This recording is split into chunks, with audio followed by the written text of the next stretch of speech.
is an attack on every Filipino. Talagang hindi po tayo tinatantanan. Ang sabi nga sa Bisaya, nasabtan namo ngano nga kining mga espiya nagbuhat sa ilang gibuhat o kini aron napapapadako ang ilang abilidad sa paghimo kanato makadaot kini ang pagsulay sa pagpiniid o sa pag-atake sa matag Pilipino. It is an attack on the institutions of our state. We see spies linked to China everywhere, affecting even the most important centers of power, caught red-handed by the NBI. It is an attack on our freedom. It is an attack on what we deserve.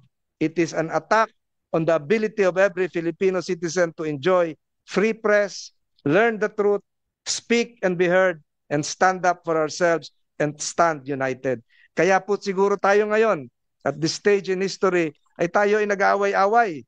It is an attack on our brave men and women in uniform. But make no mistake, the information that the spies have been collected, puts our sons and daughters, our brothers and sisters directly in harm's way. How can our sailors, how can our Navy, our Coast Guard protect themselves or protect us when the Chinese exactly know where they are? Hindi pa nagro-rory tayo. Alam na kung kailan aalis. Alam na kung nasaan sila, where they are going, and what exact time they would arrive. Most importantly, it is an attack on our future. It is nothing less than a concerted effort to ensure that China has the intelligence it needs to pen us, to force us to submit, to accept what they see fit to offer us. It is to conquer us without fighting. The Chinese have attempted to say through their representative that this is not happening. You have seen today the evidence and yesterday that it is happening. The Chinese have attempted to say that these incidents are happening, but they are isolated.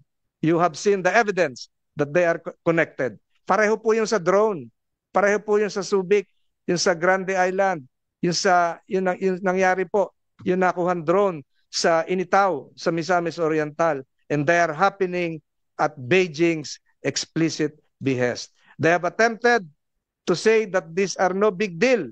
And if the Philippines knew what was good for it, they should stop making a fuss. Dapat daw hindi, alam niyo po, may mga email ako natatanggap, dapat hindi na raw ituloy itong hearing na to. We will not sit idly and behave because Beijing tells us to do so. We know that they are trying to corrupt and bribe to enable their subversion and hide their tracks. We are certain that the Chinese are not finished spying on us. Thanks again, ulitin ko, to the brave men and women of our security forces who have discovered all of this. Pati yung ating mga mangingisda, maraming salamat. Gathering sensitive information and watching the movements of our territory. We are experiencing this outrageous and disrespectful treatment at the hands of our Chinese neighbors. Bakit po? Bakit po nila ginagawa ito? Our neighbors who routinely stress that we are friends, who desire respectful relations. Bakit po nila ginagawa to? Ginagawa po nila ito because as Filipinos, we have the temerity to stand to the Chinese. What you are doing is wrong. What you are doing is wrong. And we will not accept it. Sa lahat po siguro ng nakarinig ng mga testimonya ngayon at kahapon, sana po hindi tayo matakot. Sana po hindi tayo matakot sa isang malaking bansa. Lahat po ng pinaglalaban dito, lahat po na nakita natin ay atin. We will do what Filipinos have done when faced with the arrogance of the aggressor's power. We will resist. We will resist. Kahit po nagkakaloko-loko na ang laman ng ating social media. Naniniwala po ako na makikita rin ng ating mga kababayan kung ano yung totoo. I know that you are with me in this committee when I say we are prepared to say enough is enough. We can do so by taking immediate steps, like for example, the law that we have filed, Senate Bill 2591, which would punish foreign interference in our country by means of hostile intelligence activity. Pataasan po natin ang kanilang penalty, sisiguraduhin natin non-bailable. And we can do it by standing up to a foreign influence task force, by standing up a foreign influence task force to root out and stop efforts like this. Siguro magsama-sama na yung ibang ahensya. I admire, I support the current efforts of the executive branch to have a cohesive front to this, to confront this activity. We can do that by updating our espionage law, which is now more than 80 years old. Creating a strong and effective law on spying will ensure that those found to have conducted these harmful activities against our country will be held accountable.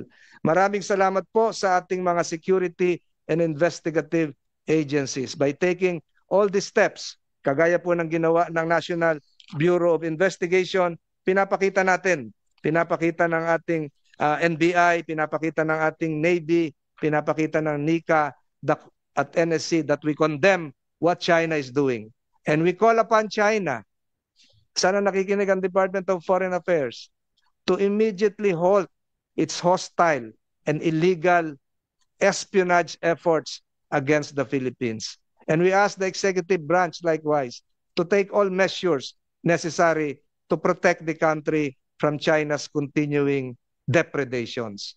By taking these steps, we will be dealing the first, but not the last, powerful counter blow that a nation has long felt it could hit us with impunity. Hindi naman po tayo siguro magpapasuntok na lang. Perhaps more importantly, we will be showing China and the world that the Philippines is not quietly submitting to China's coercion and abuse. We are instead raising our voices in unison to defend the fundamental dignity of our people. We are raising our arms in defiance to those who seek to deny our dignity, to claim our lands and seas, and to rob us of our future. Paglaban po natin ang Pilipinas. Ako po ay nagpapasalamat sa lahat ng ahensyang naririto. Sana po hindi magtapos sa hearing na ito ang ating gawain. Patuloy po natin ipaglalaban ang ating soberenya. Maraming salamat sa Philippine Navy. Maraming salamat sa Coast Guard. Maraming salamat sa National Security Council, to the men and women in uniform, including the Philippine National Police Maritime Group, to the NICA, to the other government agencies, including the NBI. Salamat po. Let us continue to confront this crisis. And I'm sure we will win. Maraming salamat po. At kung wala nang gusto magsalita. Mr. Chairman. Yes. We recognize Director Asek Malaya. Yes.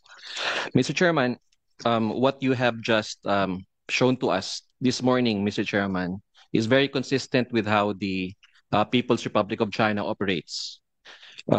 In fact, Mr. Chairman, the information space is really the battleground now. There is a concept, Mr. Chairman, of United Front work activities by the Communist Party of China, and this dictum of the three warfares. The first warfare is media and information warfare. The second warfare is psychological warfare.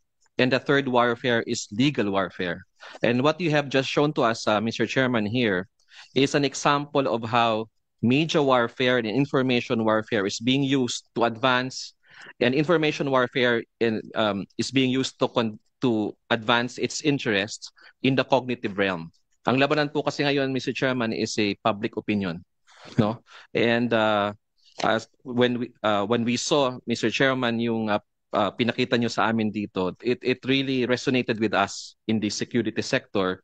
Those who have studied how the People's Republic China operates, it's what we call in the security sector as influence operations, no? So it is part and parcel of what they call as United Front work, and using also the Chinese diaspora in the Philippines, local polities, and local leading figures to advance their cognitive objectives, Mr. Chairman.